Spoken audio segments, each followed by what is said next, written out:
Hi, I'm Keith Bilous, and this is Live in the Lab. All right. A little bit of weirdness in front of the camera there for anybody who's watching. Because I'm like, hey, where's the button? Where's the button? I can't get it going. How did you go viral on TikTok? You were on America's Got Talent. How much do you get paid to be on AGT? Oh, you didn't get paid. Keith and Steve here in Live in the Lab. You're a great interviewer. I love it. 48 miles, 48 hours. And not just once. You ain't seen nothing yet. I hit 50 last time, and I'm like, yeah, things are a little different than they were 10 years ago. So trust me, things are to keep. You have no time for the BS that much of society seems to put on the table. Why is that? Like, what you're talking about is real right now. There's just no bullshit here, but it's just real. We brought you in with some Marley. I said, Joseph, let's talk music for a second. You said, well, Keith, oldies, 60s, 70s, and 80s. I've never talked to a sir before. Why are you a sir? In many ways, we're the same story. I came from nothing. You came from nothing. I think the old saying goes that if you want a trophy, you climb Everest. If you want respect, you climb K2. I've built an AI myself, and it's pretty fascinating when you can have a conversation with yourself with your own knowledge. Have you done that before? Why are we rushing to make these tools if all they're going to do is hurt humanity? Does the world need an Oppenheimer moment with AI? What a fun show. Hey, what's going on, Business Athlete Nation? Hey, apparently I got 10 seconds to hook you. So, I got a confession to make here in the first minute. Did I hook you? Did I hook you? So here's the thing. I'm getting complaints. People say, Keith, we don't know enough about you. I'm like, huh? You're just too humble. I'm like, what? All right, here's the thing. I bootstrapped the company from nothing. I turned it into a $50 million exit. That's what I've done. I've climbed some mountains. Listen, I'm just a humble Canadian. I don't know what else to tell you. I can't walk around with big banners and big signs saying what I've accomplished. I just can't do it. No, I know I got a Tesla Roadster parked in my garage, but it's wrapped up. Sorry. And I drive a 2008 Jeep. That's what I drive. I don't know what else to tell you other than the fact that, yeah, accountability is important to me. Working hard is important to me. So there you go to all my naysayers. Keith, you're too humble. You don't say enough about what you've accomplished. All right. So there you go. I took a white piece of paper one day and said, hey, there's an opportunity there. The social media business is kind of new and it's got a wide open gap there. I think we can go solve a problem. So we did. We solved the problem. We had 1 employee, 10 employees. Next thing you know, 100 employees. People are like, hey, you got 100 employees. Like, holy smokes, I need an HR person. So we hired an HR person. And then we kept going, wake up. Like, oh my God, we got 300 people. Whoa. And then it's like, hey, we should sell the company. Some people are like, hey, we want to buy your company. Hey, all we need is 2 people. One bids against the other and Bob's your uncle. So that's what happened. So there you go. There's my story. Sold my company, went out and ran it for 10 years. I was the CEO of the company that I sold. That's what I did. So not only did I have the entrepreneurial experience and the startup experience, but then I went and put the corporate suit on. No, I didn't. Do you really think I'm a suit? Do you honestly think I'm not a suit? Not a suit. That's why I didn't make it. Sorry. Ooh, I'm being honest and vulnerable now. You want a personal brand, you're looking at it. I'm kind of amped up today, as you can tell. I'm kind of amped up. I'm amped up because people are like, you're just too humble. All right. So here's my Canadian arrogance. Take it for what it's worth. Coming up today, Dr. Oleg Konovalov. I think I said his name right. We had a little pre-chat and he's like, Keith, what are we going to talk about? And I'm like, listen, here's the thing. I'm just a nerd. I'm a curious nerd. I like to ask a lot of questions. I like to dig in behind the scenes. No, I'm not looking for 30 seconds, 6-second sound bites. You want for the guy? Go for TikTok. I know who my audience is. If you want TikTok, go to TikTok. You want good, honest, intimate conversations, you got to come to the lab. You got to come sit with me and my guests. We dig in behind the scenes. Hey, I had a conversation last week with a guy. He's like, hey, I sold F-18 fighters. I'm like, what? You sold F-18 fighters? So while we came in to talk about this, next thing you know, we're talking about F-18 fighters. This guy's like, oh my God, what a career. Kyle Harris. Hey, you want light, biocentric lighting it's going to make you healthier? You got to tune into Kyle Harris. Brainlit. Go check out Brainlit. Good stuff. Then, next day, sit down with some guy and he's like, hey, yeah, I used to work at DARPA. I'm like, wait a minute. You used to work at DARPA? The biggest budget in the US? Your mission is to create technology? Create technology to protect the United States? That's a pretty cool mission. Anyway, so that's what you get here in the lab. You get good, interesting, honest conversations. Sometimes they're short, sometimes they're long, but that's what you're going to get. Today, Dr. Oleg Konovalov, leader, coach, executive coach, great stories, visionary. Hey, Justin Breen. We brought him on a few weeks ago. We talked about visionaries with Justin Breen. Justin's like, hey, Keith, you're a visionary. I'm like, oh, yeah, I'm a visionary. Cool. That's awesome. So we're bringing on Doctor very, very shortly. But before we do that, whoo, I got energy today. Before we do that, now this is real too. So if we work together, if you want an accountability expert or accountability partner, come knock on my door. I'll get you there. I've done it before. You want to go climb Mount Kilimanjaro? I guarantee you climb it with me. Guarantee it, because I've done it. So I'll make sure you do it. But listen, before we go any further, I really want to talk about something. I saw a comment in yesterday's LinkedIn feed, which I think is spectacular. And I want to bring it up. And it was from Joel Yakul. So Joe, if you're turning in right now, hey, Joe, it's shaken. If not, I'm going to tag you in this post later because I love what you had to say.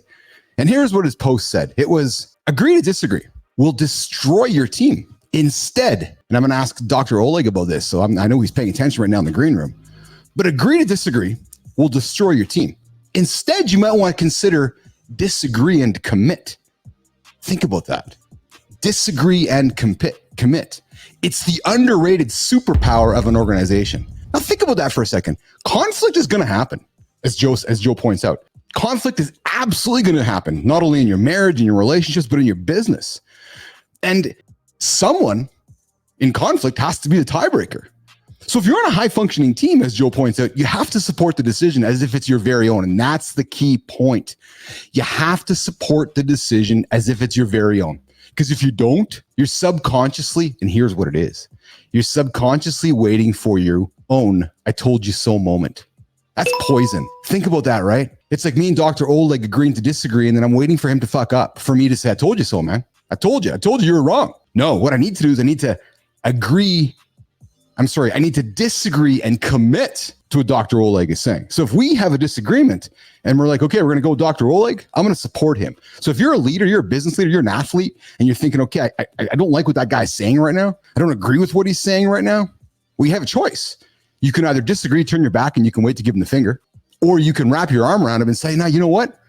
I'm going to commit to this, and we're going to make it work. Now you're showing your team that you can have healthy conflict, that you can have healthy commitments, and commitments that can have more than one stakeholder. That is how you build a team. So thanks, Joe, for calling that out. Disagree and commit. We like to leave nuggets here in the lab. So there's a nugget for you in the first 10-minute mark of Live in the Lab with Keith Bilous. And before we go any further, I'm going to flip the attention. Well, my monitor's kind of down right now, so I can't bring Dr. Oleg in over there. So he's going to stay over here. So I'm going to bring Dr. Oleg in right now. And we're going to welcome him into the lab in un sec on. Little French for you guys this morning. Let's go. Let's go. Boom. Boom. There he is, Dr. Oleg. Hello. Morning to you, Keith. Morning. Good evening to you. Where are you joining us from today? UK, Birmingham, you know. Yeah. So are you gonna match my energy this morning, this morning, today? Man, you're great. You're doing great. You know, actually what we talk about, whatever, life, goals, whatever we do, it's all about energy. It's nothing about time. It's all about energy. It's true, isn't it? It's incredible. Is energy not an understated attribute, Doctor? Completely. Because you see, we all were trained, taught, brainwashed at all levels to work about time management, you know, because it's easy, you know, just like, hey, man, now. But in fact, the higher you grow in your sports career, in your business career, at your level, it's all about energy management, because energy is a way how you think. It's about how you commit yourself, your effort, how you engage your people, you leading people, which are the units of energy. People are not the units of time. You know, come on, we're not on the conveyor belt. Imagine someone performing past the Olympic Games. He runs or she runs against the seconds, but it's all about energy that he or she could put on that trail, you know, in the best endeavor, because it's energy beats seconds. Put it that way. It's very simple. It is really simple. And, you know, you just said something here in the last 2 minutes, which as I opened the show, people are like, Keith, you got to talk more about yourself. Stop being so humble. I've often wondered why people follow me. And you've just articulated why. It's because of my energy, not because of my time management or my productivity skills or my ability to tell you that you got to be somewhere at a certain time. It's the energy that I put out is why people follow me. And energy is a contagious attribute, isn't it? It is, because again, you can't articulate every meeting with someone great, with someone you love, or for someone who is very important for you, just like, we have 3 minutes. What that's it, gone. No, it's about what's an outcome, what's energy we put together, and what came out as an outcome of it. Mm-hmm. It's simple. Mm-hmm. And again, it's at the end of the day, we'll be dying, both of you. And you're looking back to your life and you would be saying, yeah, my life was long, instead of saying, hey, it was great. It's so true. And I'm glad you put it that way, because I suspect it's easy for the latter for many people, because it's difficult to always put energy out. It's difficult to always be proactive. It's difficult to always want to be consistent. And here's the key word, doctor. It's difficult to always be accountable every single day. It's accountability comes from within your mindset, because the way you think will define what you will pay attention to. If you just like always staring at your watch or at a clock, man, you don't have a time to think because you're staring at the clock. But if you're thinking and you're focused, you can come up with something great. It's simple. Again, if you're producing something incredible, can you say, hey, I could write an incredible book within so many hours or days? Can I achieve something, as you mentioned, claimed K2 within like 30, whatever number of hours? No, man, I will commit myself to the last breath to get over there. It's all about this. It's mindset. Dr. Oleg, let's pause. Let's set you up for the audience, because I did a horrible job introducing you. I was too busy talking about myself. So let's Call me just a nice guy. That's it. Let's pause. You're from Birmingham, but let's set the audience up for your credibility so we can keep them listening. It's like, oh yeah, I like this Dr. Oleg guy. I want to hear more from him. So who is Dr. Oleg Konovalov? Right. I'm Russian by origin, right? But I'm living in the UK since 1995. Right. My key area is vision and vision leadership. And I'm named the Da Vinci of Vision Leadership because I do help companies and I have an algorithm how to create a vision and things like that. So I'm the guy who turned vision into a practical algorithm. So everything I do is about how to define and create that successful future, whether it's for your personal life or for your business. Very simple. But I have gone, just like from being a second engineer on a deep sea British trawlers to one of the top global thought leaders and authors. Okay, so hold on. You just peeled the onion back on something that old Mr. Keith here. When my guests say something and my ears perk up, I'm like, oh, what did he just say? So let's pretend we didn't talk about the visionary stuff. What got you here again? What did you do? Well, my role is simple: to find the grand solutions to the grand problems. I love that. But what did you do before you became the visionary coach? You said you were where again? I spent many years in the fishing industry, being a second engineer in a British trawlers, then going through the corporate ladder up to a position of a CEO. I was the cuckoo guy was in fishing industry who got a doctoral degree, because fishing industry is very traditional. Yes. They're not very much about education. They're saying, okay, are you smart enough to handle the fish? Okay. Very blue collar industry, no, doctor? Yeah. It's not very blue collar, man. It's actually, it's more about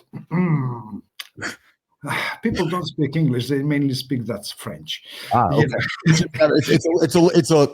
We'll call it a labor industry. So you're finding your way working through the fishing industry, and then hold on, you go from being a fishing expert to a white collar expert to the Da Vinci of visionary leadership around the world. Yeah, because it's curiosity. How I could do something better. Yeah. It's all about. It's not just claiming I want to be in a higher position. No, it's a curiosity to see what can be done better. It's about living meaningful life. Again, I have something within me, how I could explore it, how I could reveal it and create a value for others.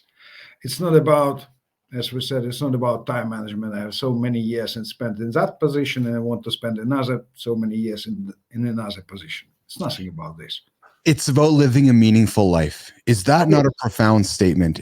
Because I wrote a post a couple of days ago, which I encouraged my audience and my members in the lab Business Athlete Nation, which was, Doctor, it's never too late to start. No. It's never too late to say, okay, I'm 35, I'm 30, I'm 40, I'm 60, and I'm now going to become a creator or whatever it is. It's making your life meaningful, isn't it, Doctor? I went for my master's degree at the age of 38, part-time, right? And because I was at that moment, I was in Eastern Europe sales director in a large fishing company. I completed my doctoral degree at the age of 47, already being a CEO, again, part-time. So I was just curious, and who cares? And I will tell you, one day, it was a big gathering within our business school, Durham University Business School. And I got to know the gentleman from Japan. He became to study for a doctoral degree at the age of 62. And I just like, wow. He said, look, before I was busy, he was a big fish with one of these global companies. He said, I had 3 kids. So it was all about them, but now I have a time and I want to study further and do something important which I have missed. Cool. What an empowering message. So simple, but yet so empowering. Because I suspect so many of us as human beings, Doctor, we get into our rhythm, we get into our days, our weeks, our months, our years, and then we wake up and the kids have grown up, they've graduated, I've been in the same career, I'm doing my thing, or the opposite, which is, and that's what we talk about with our audience here, which is, okay, I need to make change because my kids have now moved on, but yet I don't know how, or I don't have the courage to hold myself accountable to do that. You see, let's look at it differently. Keith, what happens? To a certain point, we're growing. Mm-hmm. Then we feel comfortable within a certain position or role. Mm-hmm. And then we become poisonous to others, particularly to our kids, because you see, kids are growing in a new reality, and we are poisoned with the comfort of our life, whether it's right or wrong, and we start insisting them to repeat our mistakes, because whatever was questionable at our time is definitely wrong for them, because they're living a new reality. Mm-hmm. It's more or less, it's like training a phenomenal basketball team to use the tactics which were relevant 30 years ago. So continuing your story, you went from fishing, you went to sales, you went to typical office work, and then you worked your way. And along the way, you ended up becoming an executive leader, an executive coach, a visionary coach. Am I correct? That's right. Yes, I do help. And I have experience of coaching former Olympic champions and former retired professional athletes from different American leagues, professional leagues. Mm-hmm. So I have a bit of experience of sport.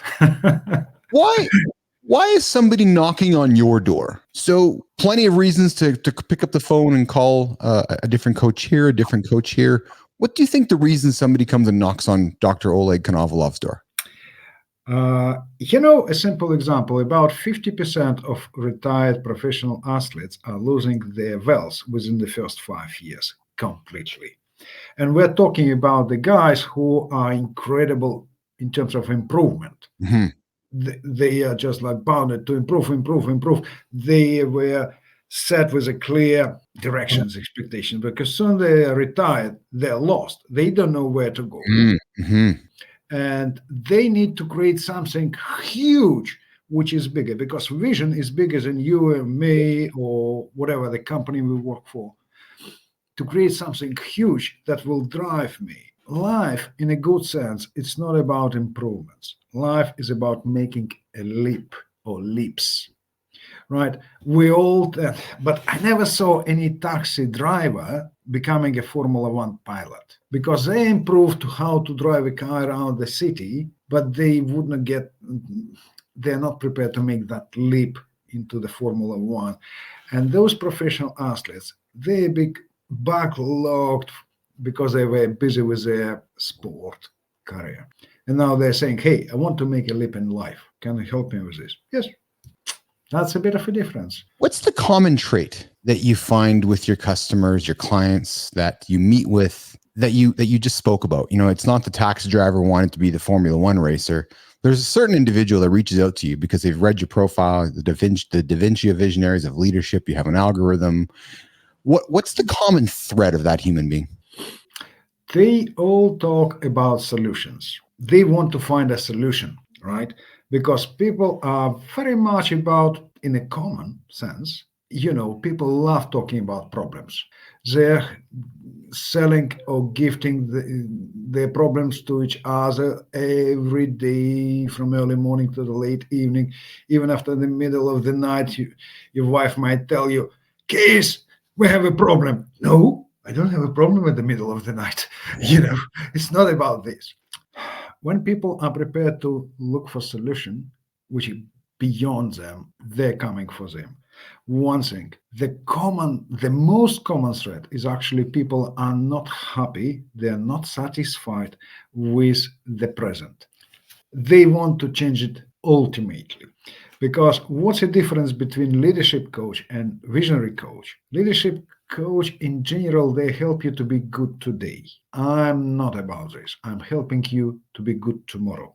So I'm helping you to win at the next Olympic Games because you're already good for that one. But how about the next one? I'm pausing because I'm taking it in, and I there's a skill you learn as a host, as you know, when you do this, is listening and then processing and thinking about what you're going to say next. And I'm really taken aback by what you just said, which is, hey, if you want to be coached for tomorrow, I'm not your guy. But if you want to win the Olympics in 4 years from now, come talk to me, because I'm going to sit down with you over the next 48 months, and we're going to put together a 48-month plan to help you achieve your goals. That's powerful stuff. Because you see, think of a simple statement. The past is ego. The present is humility. The future is pride. Whatever you have done before, you could be very egocentric. Yeah, I have done this, I have done that. But who cares? Who remembers? Success is a short-term result of a long-term commitment. Whatever you have achieved before, well done, bravo, but thank you. We're busy moving further. The present is humility because some have imposter syndrome, we're still grasping the things around us, what is going on, we're still learning. We have a knowledge about the past. We have information about the present. But what I could do in the future would make me proud. This is my pride. And I'm creating it out of nothing. Oh my. So to my audience listening and going to be watching, Keith right now is being coached, just straight up. I'm learning, right? Like, I am taking all this in right now. I need you to go back and repeat what you said. So ego? No, what was it? The past is ego. The present is humility. The future is pride. Let's break them down. And I want to break them down with myself, as if you and I are having a coaching session. Okay, because I can completely relate to this. It's what I'm going through. Yeah. And I'm sure my audience is. And again, as I started to show people, like, hey, Keith, you're too humble. I'm like, all right, then I'll tell you more about myself. So you know what? My past is my ego.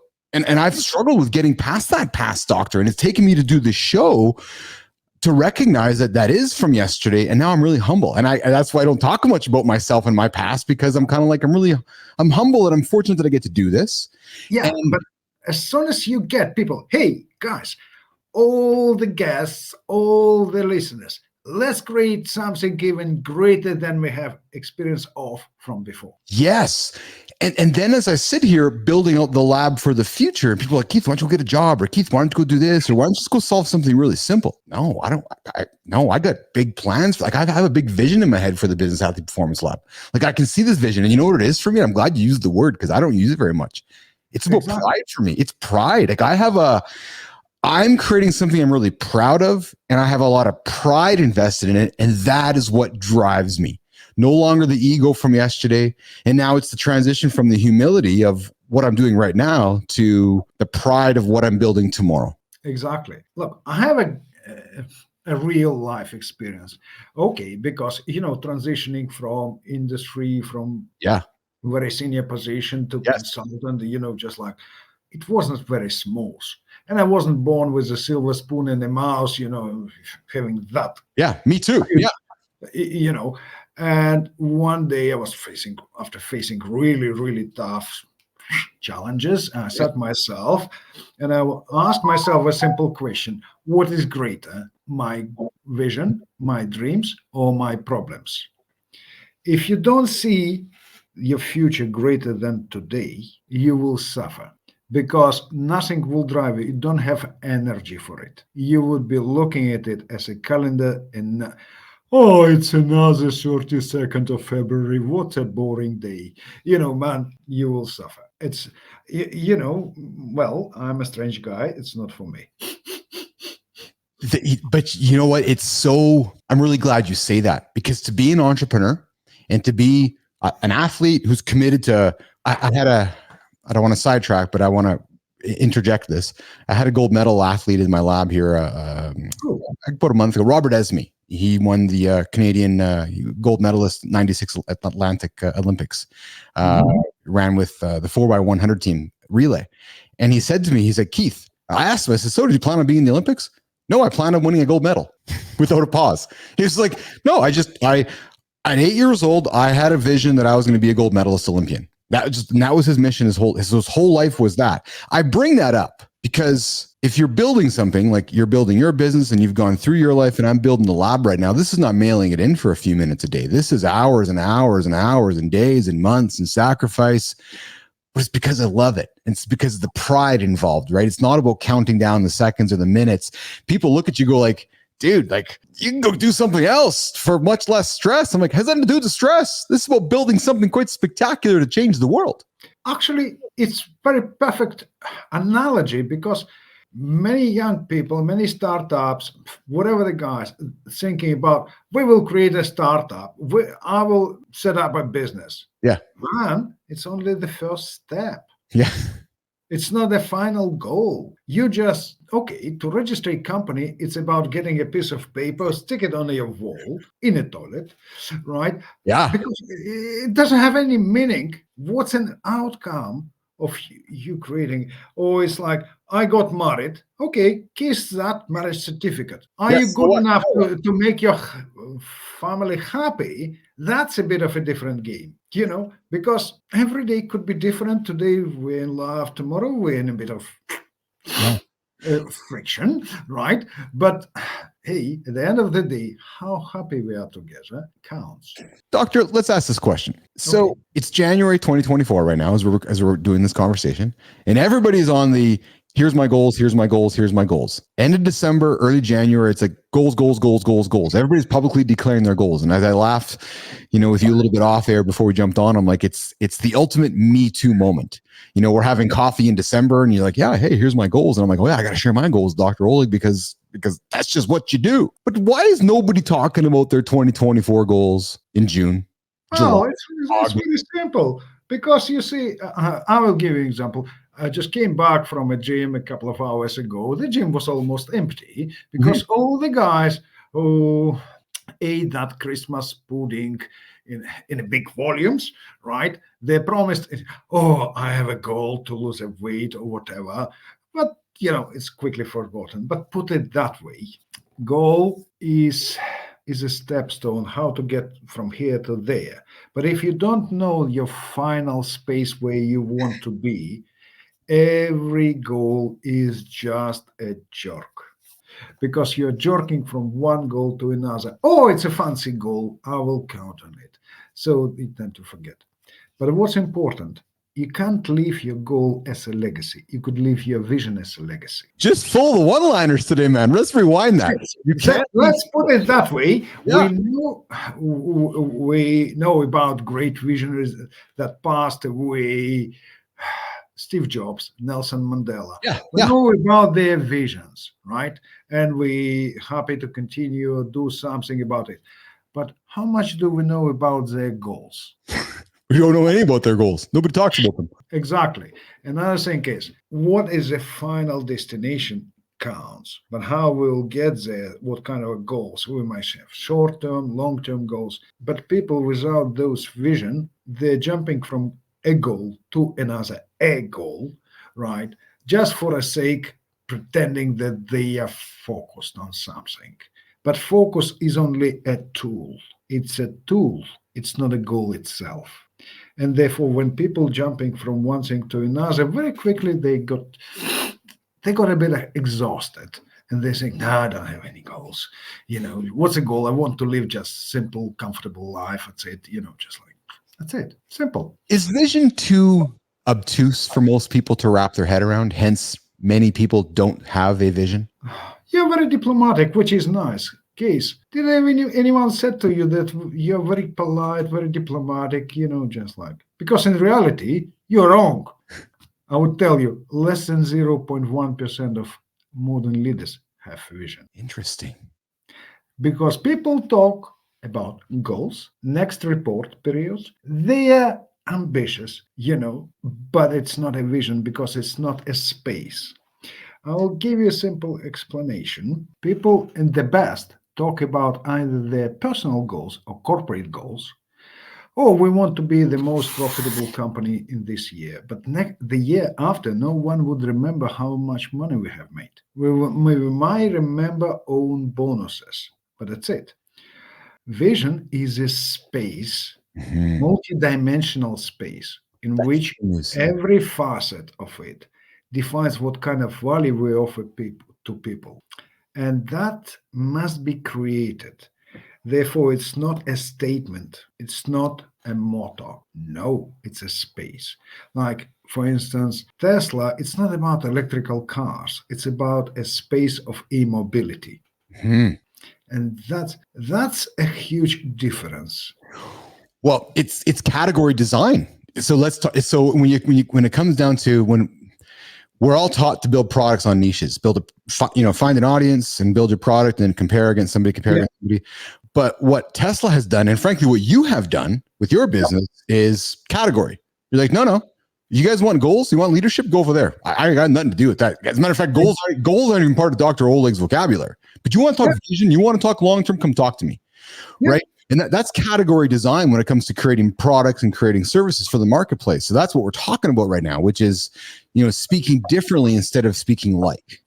Case, I'll give you a simple example.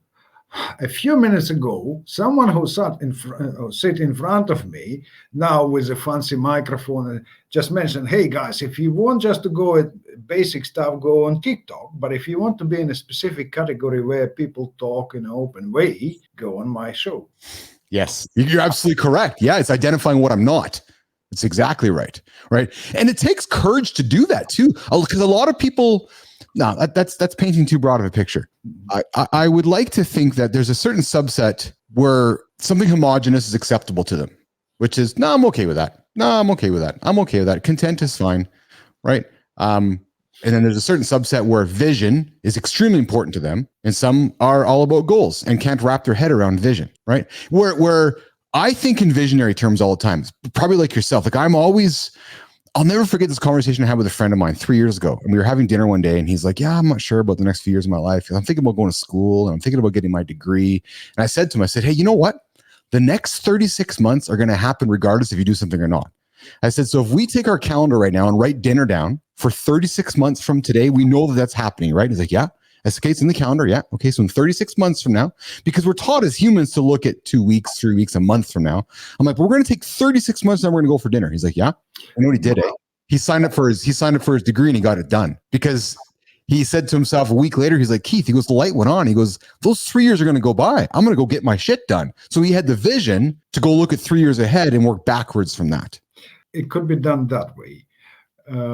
Yet, you see, you need to be bold enough to look into the future because majority of people are afraid of the future.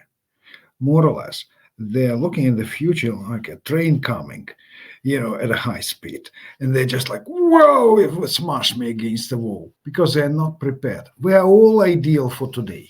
We're all perfect for today, right? We don't need, realistically, do you need to change anything in yourself to be good for today? No, you're perfect. You're ideal.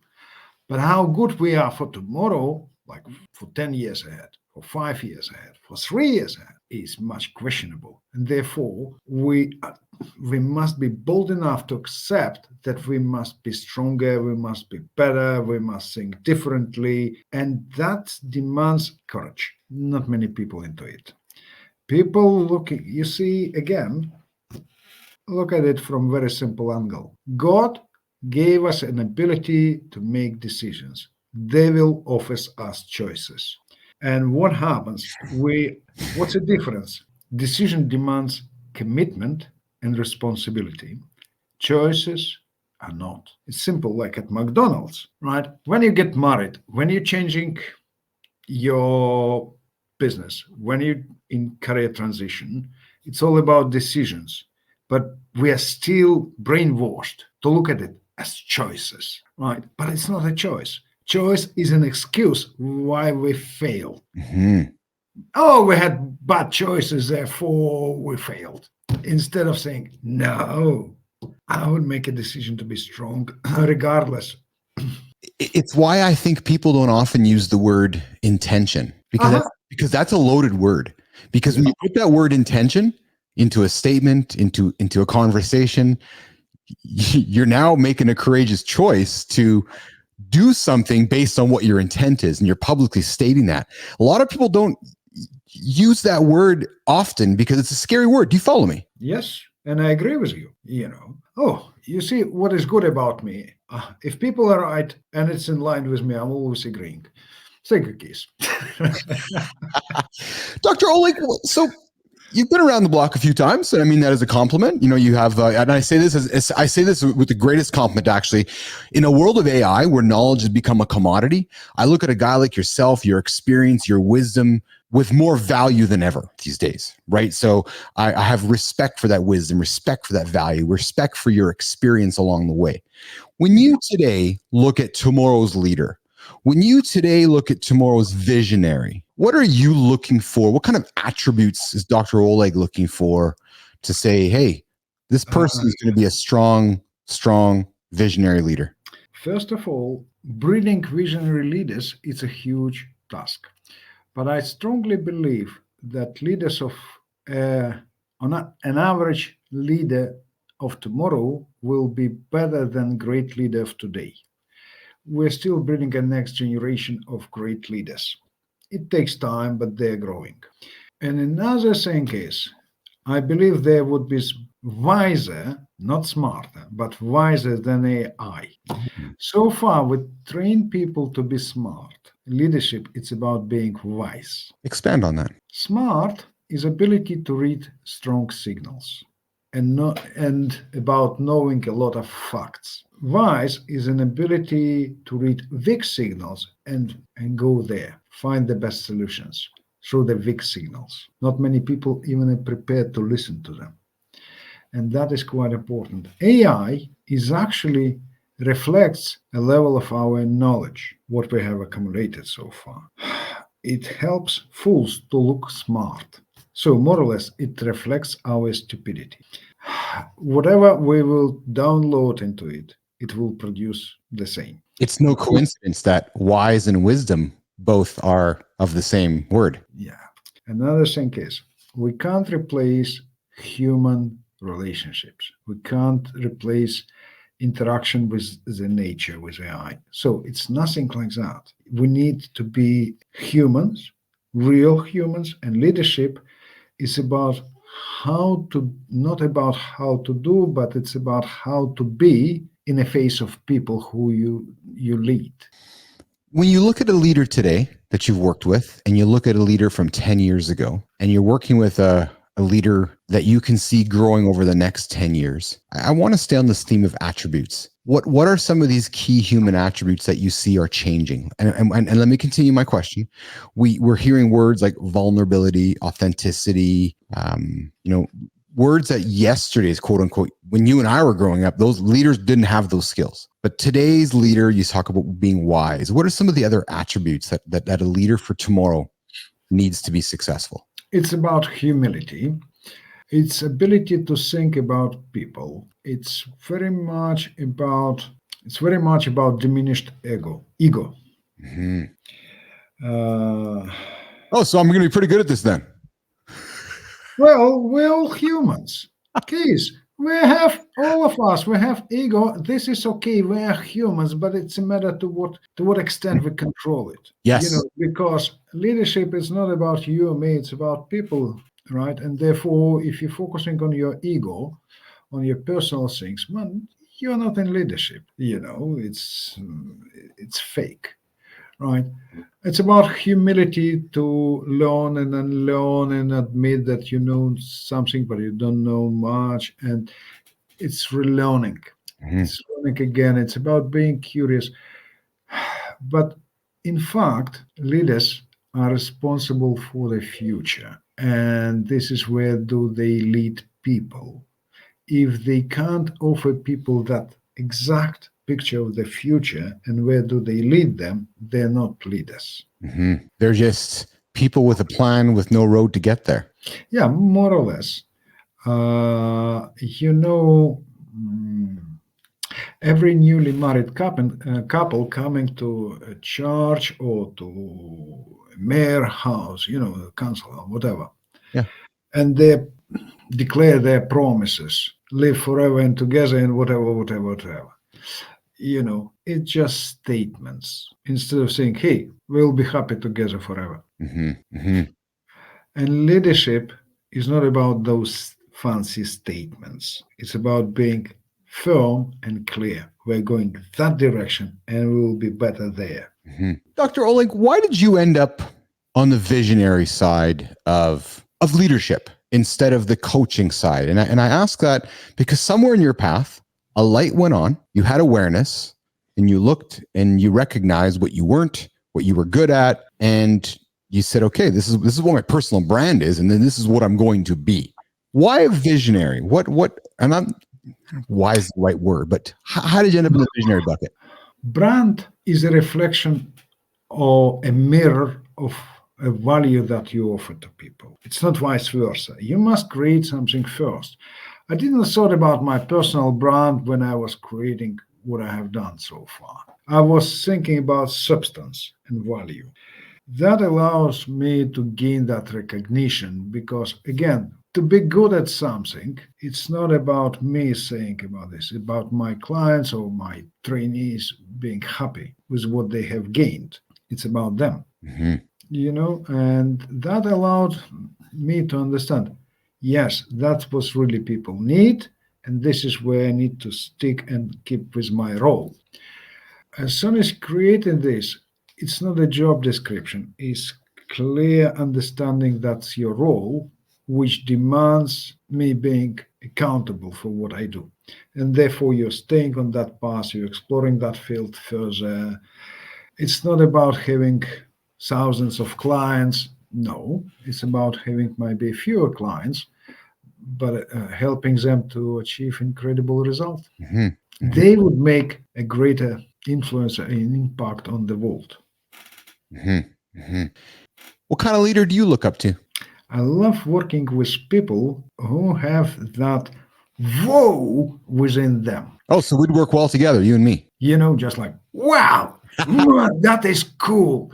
Because, you know, people who just like are not prepared to see the beauties around them or be curious and see, hey, that's phenomenal. Or, I don't know, they're living quite a boring life. Yes.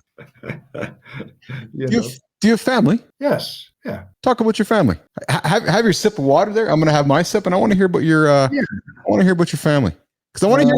Because I asked the question because I'm curious to know what they think about visionary dad today. Visionary. One of the points I have learned.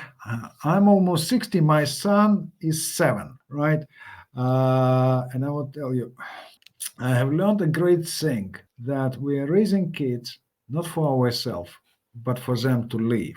And I'm proud of my son because he is, he recently gained his red belt in karate, Shotokan karate. So I'm keen to play that with him because I know a little bit about karate myself, you know, from old days, you know, and it makes me proud. Another thing is, as I said, it's all about not just, you can't make that happy family, but nurturing that happy family together with my wife. And I'm really grateful to my wife. It's not about just like, oh, I love that woman, she's beautiful, as of course. But I think to be a visionary in the family, you must have that another one co-owner, co-visionary. Interesting. Yes. Think, for instance, a Formula One pilot whatever the famous pilot or NASDAQ pilot famous, it's not about only him, but it's about his team that helps him to change those wheels quickly and Exactly. all the information. His name is on a board, but his team stands behind him. So Yes. in this sense, I would say thank you to my wife, because she's been through different stages of my journey, where it was up or down. She was always by my side. Yeah. So she is my team. Well, I can relate to that. And I equally give my props to my wife, Lauren. She's been standing next to me as I've been going through my new journey with starting the lab here. And not every day is rose-colored glasses, as you know, right? And there's some days are up, some days are down. And having that rock, having that foundation, having that partner, that teammate next to you is important, isn't it? And so I'm equally full of vitamin G for having that person. Again, every day we learn about each other. We learn something new, right? Regardless, we're living together for many years, but we still learn something new about each other. I'm always saying to my wife, when she's not very happy about me, I'm saying, hey, I'm not ideal, I'm not perfect, but I'm cool. And she's just like, no. Okay, I got to take that note down. So next time I'm having an argument with my wife, I'll just tell her that I'm cool. Okay, good. Yeah. That's it, man. You're just like free. Hey, man, we're always looking for golden nuggets for our audience. So, gentlemen, the next time your wife is pissed off at you, you just say, "Hey, honey, I know you're mad at me, but I'm pretty cool," and see what she says. Yeah. That's advice from the visionary leader, Dr. Oleg Konovalov. It works 100%. Proven. My friend, as we work to wrap up our time together, is there anything that I did not ask you about, that we did not speak about, that you want to make sure the audience is aware of? I've kind of nerded out. There's my word. I've kind of nerded out with our conversation. We've kind of been, around the realm of leadership and visionary and accountability, and I've thoroughly enjoyed our conversation. I have learned a lot. I can tell you right now. I don't do this often. I'll be going back on this episode and looking at sound bites and grabbing sound bites and maybe reusing some myself. So thank you. Anything that I've missed, Dr. Oleg? Good question. Good God. You know what's important when we talk about vision and when we talk about the future? We all have been taught to make things complicated. I'm very keen salmon fly fisherman, and tying knots is actually one of the basics in fishing. But tying less knots is a mastery of fishing. So what I'm talking about, it's all about simplicity. And when people talk about their goals, about their vision, if they can't explain their vision to a 10 years old in a couple of minutes, it's too complicated. But because simplicity is the key. Otherwise, if it's simple, you could make it. If it's complicated, it would never happen. Yeah, because that's a really great point, because it's difficult for all of us to execute to begin with, isn't it? And then the next moment you add complexity to it, you've added another barrier to success. Sure. Yeah. Dr. Oleg Konovalov, I'm really grateful you joined me today live in the lab with Keith Bilous. Any parting words before we say goodbye? We're good. Awesome. That's fantastic. So I'm going to go put you in the green room. I'm going to say goodbye to the audience, and I'm going to come back and walk you out, okay? Thank you. Thank you, Case. Hang tight. We're going to do this. I'm going to put this on here. And then I'm going to flip this over here. That was a good chat. I had an epiphany in the last 24 hours about this show. Had some people coming to me and talking about it, and we're like, hey, you know what? Don't be what you're not. You're not TikTok. You're not little 30-second sound bites. Be curious. People are saying to me, hey, Keith, I like your curiosity. Keith, I like that you fanboy out with your guest. I like that, when you're talking to your guests, that I can hear your enthusiasm when you're talking to them. So that's what I'm going to keep giving you. I'm going to keep giving you my curiosity. I'm not going to give you what I think the market wants. I'm going to give you what I know I like, because I think you like the same thing. We had a great chat with Dr. Oleg. Holy, was there a lot of good sound bites, a lot of bits in there that you got to go back and write down, pull out, reuse, bring them into your life. Good stuff. Good. Not cliches, but good tangible nuggets. So I invite you to go back, if you're tuning in now, go back and re-listen to it again. But there you go. Another great conversation here live in the lab with myself, Dr. myself, Dr. Keith. Myself, Keith Bilous, and our guest, Dr. Oleg Konovalov. So I'm going to get out of here. I'm going to go walk Dr. Oleg out and go back to work. Because that's what I love doing here live in the lab. It's my pride. We're building something really special. We'll see you guys tomorrow.